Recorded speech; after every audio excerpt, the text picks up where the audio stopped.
Ciao a tutti ragazzi, benvenuti in questo nuovo video. Come vi avevo accennato in un video precedente, ho finalmente avuto la possibilità di usare per qualche migliaio di chilometri questo nuovo casco. Parliamo di uno Shoei Neotech 3, l'ultimo arrivato in casa Shoei, l'ultimo casco modulare top di gamma, che ho deciso di sostituire al mio precedente casco integrale. Era uno sempre Shoei, un XR 1100, con il quale ho percorso oltre 20.000 km, ma ho deciso di passare a un casco modulare. La motivazione che mi ha spinto a passare a un casco modulare e non più a un casco integrale sostanzialmente è per comodità, perché spesso ci si trova a guidare in situazioni estive, in situazioni dove c'è molto caldo, passando per paesini o quindi guidando ad andature molto lente. La comodità di poter avere una visiera che si apre, quindi prendere maggiore aria, non solo una visiera, un'intera mentoniera, quindi avere l'intero volto praticamente scoperto, la possibilità di respirare, la possibilità di prendere aria fresca, per me era fondamentale. Magari non è per alcuni, per me è stato così. Quindi per chi avesse questo tipo di esigenza, per questo tipo di necessità, il modulare l'ho trovato comodo soprattutto per questo punto. Un altro punto che mi ha spinto a scegliere il modulare era la possibilità di effettuare quelle brevi soste dove ci si deve fermare solamente per bere un goccio d'acqua, brevissimi momenti, quindi la possibilità semplicemente di aprire completamente il casco. Allo stesso tempo però la differenza del modulare rispetto all'integrale è inevitabilmente l'aumento di peso. In questo caso lo Shoei Neotech 3 ha un peso di quasi 1700 grammi, soprattutto se andate a montare un interfono il peso aumenta leggermente, ma la cosa che ho notato sin da subito, il peso non va a influire molto su quello che è il collo, su quello che è l'andatura anche ad alte velocità. Questo cosa comporta? Che il casco non ha scuotimenti strani, non va a pesare molto sulla zona cervicale, e l'ho trovato davvero molto confortevole nonostante non sia un peso piuma. L'ho trovato davvero molto ben bilanciato. Ho potuto notare, a differenza di alcune persone che utilizzavano il modello precedente, quindi il Neotech 2, questo Neotech 3 ha una buona ventilazione. Quindi mi sono reso conto che nella presa d'aria superiore soprattutto si sente nettamente il circolare dell'aria nella parte alta della calotta, quindi non ho sentito questo soffocamento all'interno del casco, non ho sentito calore forte all'interno del casco anche a queste temperature attorno ai 20-22 gradi, quindi l'ho trovato davvero molto ben areato e non ho sofferto questo tipo di calore che si sente o che si dovrebbe percepire nella parte alta della testa, nonostante ho scelto una colorazione nera opaca. Inoltre abbiamo la possibilità nella presa d'aria davanti alla bocca di poterla regolare con due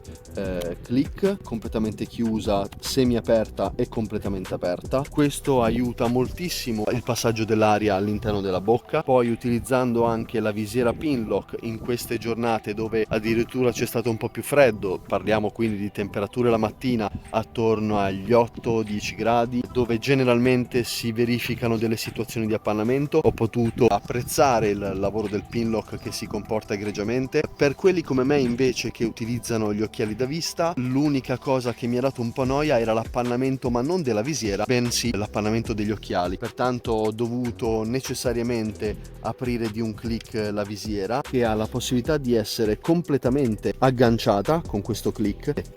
e successivamente si può aprire la visiera solamente di una piccola porzione premendo il tasto centrale, e la visiera avrà questa possibilità di essere leggermente aperta. Quindi oltre alla possibilità di aprire con quel pulsantino la visiera di qualche millimetro, facendo in modo che la circolazione dell'aria all'interno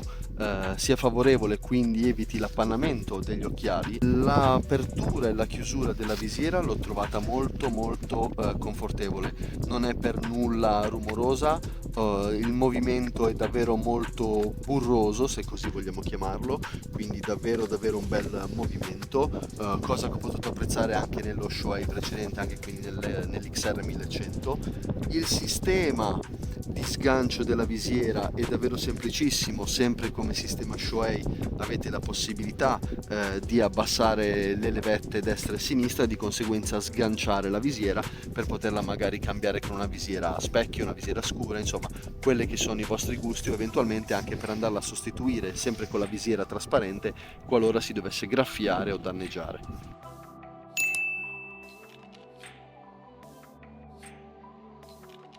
Ottimo anche il sistema di apertura, che è davvero semplice da utilizzare anche con una sola mano. Quindi, come detto da altri in recensioni dei modelli precedenti, Neotech 1, Neotech 2, in questo caso anche con l'utilizzo della mano sinistra semplicemente, durante la marcia è possibile premere il bottone rosso e alzare la mentoniera in maniera molto semplice, soprattutto non vi comporta un movimento strano della testa, quindi semplicemente prendendolo dal centro e alzando la mentoniera voi avete la possibilità di aprire l'intera parte frontale del casco in totale comodità. E come dicevo poco fa, anche per la parte alta della calotta è presente una presa d'aria che è regolabile in 3 posizioni, quindi completamente aperta, semi-aperta e completamente chiusa. Anche questa l'ho trovata con un movimento molto fluido, molto scorrevole. Posso dire che effettivamente il suo lavoro lo fa, a differenza di come accennato da altri, appunto, che il Neotech 2 soffriva parecchio della ventilazione nella calotta nella parte superiore. A differenza dell'integrale Shoei XR 1100 che utilizzavo prima, ho trovato in questo casco, appunto nel Neotech 3, una chiusura differente nella parte sotto il mento. Quindi qui troviamo una chiusura micrometrica, regolabile con 5-6 clic che vi permettono di poter regolare il casco nel migliore dei modi per quello che è il vostro mento. E come per i precedenti caschi sempre della serie Neotech, abbiamo la predisposizione per l'interfono Sena, quindi la possibilità di alloggiare nell'apposito spazio l'interfono Sena, con addirittura sempre il suo spazio per l'alloggio della batteria. Io in questo caso non ho utilizzato il sistema proprietario dell'interfono, quindi non ho voluto utilizzare il sistema Sena, ma ho utilizzato un Midland BTX2 Pro Long Range, quindi l'LR, perché non volevo la, tra virgolette, scomodità di dover in fase di ricarica dell'interfono andare appunto a collegare interamente il casco alla presa della corrente. Quindi in questo caso io preferisco avere un sistema di interfono dove stacco direttamente la mia centralina, me la metto in tasca, qualora vado a mangiare fuori al ristorante, qualora mi trovo in un albergo, quello che sia, attacco direttamente con il cavo del cellulare la ricarica della semplice centralina e non sono costretto a portarmi l'intero casco sotto carica. Una cosa, ripeto, molto comoda per quelli come me che utilizzano gli occhiali è la possibilità di togliere e mettere gli occhiali in modo molto agevole. Non si sente la pressione delle stecche sui lati della testa, perché all'interno è come se fosse stato disegnato per rendere confortevole anche questo tipo di utilizzo. Quindi per quelli come noi che utilizzano gli occhiali, possibile apprezzare davvero la morbidezza del lato dei guanciali, la morbidezza dell'intera calotta. È molto confortevole il modo in cui va a fasciare completamente la testa. Non ho sentito particolari fastidi, soprattutto all'inizio è chiaro che bisogna comunque abituarsi un po' nell'utilizzo di questo casco, soprattutto per chi come me viene da un casco integrale. Una cosa che mi ha fatto soprattutto pensare all'inizio, una cosa che forse non avevo valutato, ma è una cosa che era da prendere in considerazione soprattutto se qualcuno di voi ha intenzione di comprare il casco in rete piuttosto che in negozio. Quello di cui sto parlando è che il casco modulare, a differenza dell'integrale, nel momento in cui noi andiamo a chiudere la mentoniera, è come se avesse una riduzione di taglia, una lieve pressione sui lati della testa, sui lati delle guance, e questa è una cosa da tenere in considerazione, perché nel mio caso, avendo una misura L, cosa succede? Ho dovuto recarmi in negozio soprattutto perché dovevo valutare esattamente quella che era la circonferenza della mia calotta, e di conseguenza nel momento in cui io vado ad indossare il casco, sono andato ad indossare il casco, mi sono subito reso conto che chiudendo la mentoniera ho sentito appunto questa differenza di pressione, questo restringimento della calotta, e quindi da lì è venuto il dubbio se era meglio utilizzare una versione, una taglia XL o una taglia L, trovandomi io proprio a cavallo tra quelle due taglie. Indossando il casco in negozio e mantenendolo su una decina di minuti, soprattutto con un sottocasco che forniscono chiaramente in negozio per la prova dei caschi, all'inizio, devo essere sincero, lo credevo quasi troppo stretto, lo sentivo quasi come come se mi generasse una pressione tale da sentirmi quasi un calore sul viso, no? Cosa che poi col passare delle ore, col passare dei chilometri, una volta che l'ho acquistato e ho deciso di mantenere questa taglia, mi sono reso conto che il casco si è adattato molto bene, quindi l'imbottitura interna si è adattata molto bene alla mia conformazione cranica, alla mia conformazione del viso, e posso dire di aver apprezzato veramente il come il casco sia stabile, come il casco sia morbido, fasciante. Non ho sentito quei movimenti strani, soprattutto durante la percorrenza sia alle basse che alle alte velocità, nonostante utilizzo un cupolino Adventure sulla mia GS, quindi un cupolino abbastanza alto, nonostante anche io sia molto alto, perché sono alto quasi 1,90 m, quindi io passo agevolmente anche il cupolino dell'Adventure.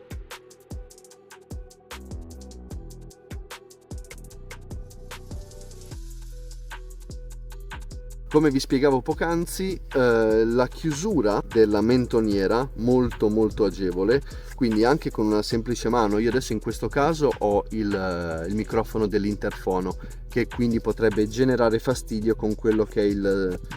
sottomento, ma se io prendo il sottomento e abbasso il casco, ho appunto la possibilità di poter utilizzare il casco semplicemente con una mano, quindi la chiusura è stata molto agevole. Idem per l'apertura, a me basterà semplicemente premere in giù questo bottone e alzare completamente la mentoniera, che arriva a questo livello, e successivamente l'ultimo step, quindi l'ultimo clic, è quello che fa in modo che si blocchi completamente la mentoniera nella parte alta della calotta. Un'altra cosa che mi lasciava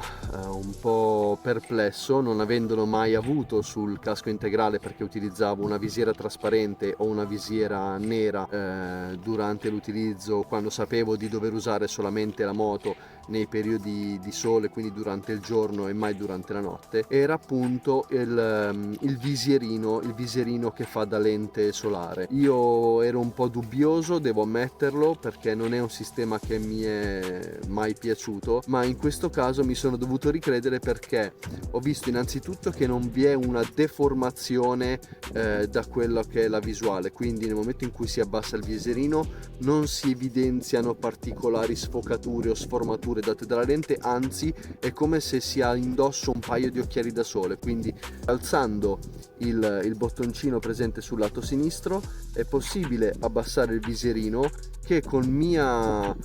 fortuna ho potuto apprezzare, soprattutto che non va ad interferire con le lenti degli occhiali, quindi non va a dar fastidio alla montatura per quelli come me utilizzano gli occhiali. Quindi semplicemente con un dito, quindi premendo verso l'alto e premendo verso il basso, c'è la possibilità di alzare e abbassare il visierino, come ripeto, come se avessimo un paio di occhiali da sole, quindi via il fastidio anche di doversi portare un paio di occhiali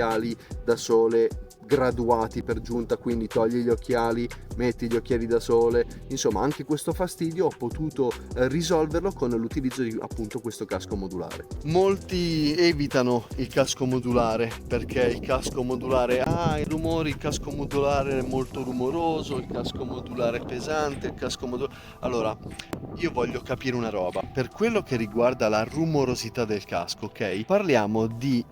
moto, quindi parliamo di situazioni dove addirittura io, soprattutto provenendo da moto da corsa, quindi da un GSXR, io voglio capire, quando si parla di rumorosità, la gente prima di indossare questo genere di caschi, io voglio capire con cosa andava in giro, perché nel momento in cui io sono su una moto dove ho già del rumore, dove ho già il vento in faccia, quindi già qui,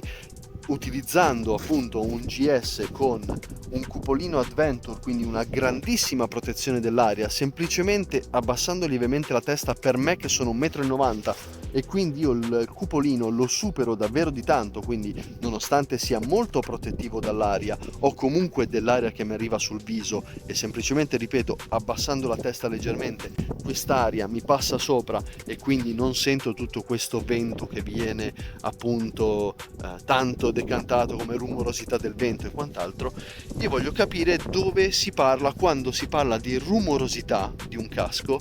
le persone che cosa utilizzavano prima, quindi a meno che non lo utilizzavano in macchina, quindi privi di aria, privi di vento che gli arrivava in faccia,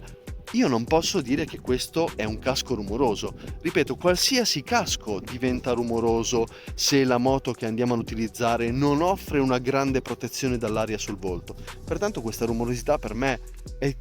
facilmente tollerabile, cioè per me è quasi la totale naturalezza sentire dell'aria che passa all'interno del casco. Quindi mi sento di dire che questo non è un casco rumoroso, anzi è un casco ben isolante. Soprattutto ho potuto apprezzare con l'utilizzo dell'interfono a medio ed alto volume comunque una grande pulizia dell'audio per mia fortuna. Posso sentire che non ho un fastidio montando l'interfono dove vado a pressare le orecchie, soprattutto per me che ho le stecche degli occhiali, quindi non sento quel fastidio degli occhiali che generano questo scalino nella parte laterale delle tempie, quindi posso ritenermi davvero soddisfatto. Questa è una recensione molto obiettiva. Se avessi trovato delle situazioni negative del casco le avrei dette, forse sì, posso dire che effettivamente il casco è un po' pesante, ma posso dirlo paragonandolo a un casco integrale, quindi un casco privo di un sistema di mentoniera, privo di un sistema di alzamento e abbassamento, quindi tutte quelle situazioni che vanno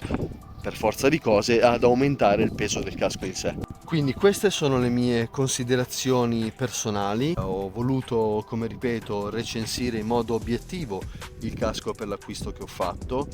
Dovessi tornare indietro lo ricomprerei ancora. Sono davvero soddisfatto del lavoro che ha fatto Shoei, la qualità premium dei materiali, il comfort, insomma. Sapevo che sarei andato a colpo sicuro acquistando uno Shoei, pertanto vi invito di nuovo a iscrivervi al canale qualora non l'aveste fatto. Per me è davvero molto importante il vostro supporto per la creazione di nuovi contenuti, recensioni in maniera obiettiva, tutorial semplici da poter svolgere sulla vostra moto per quello che riguarda le manutenzioni, e quindi vi lascio al prossimo video. Ciao a tutti!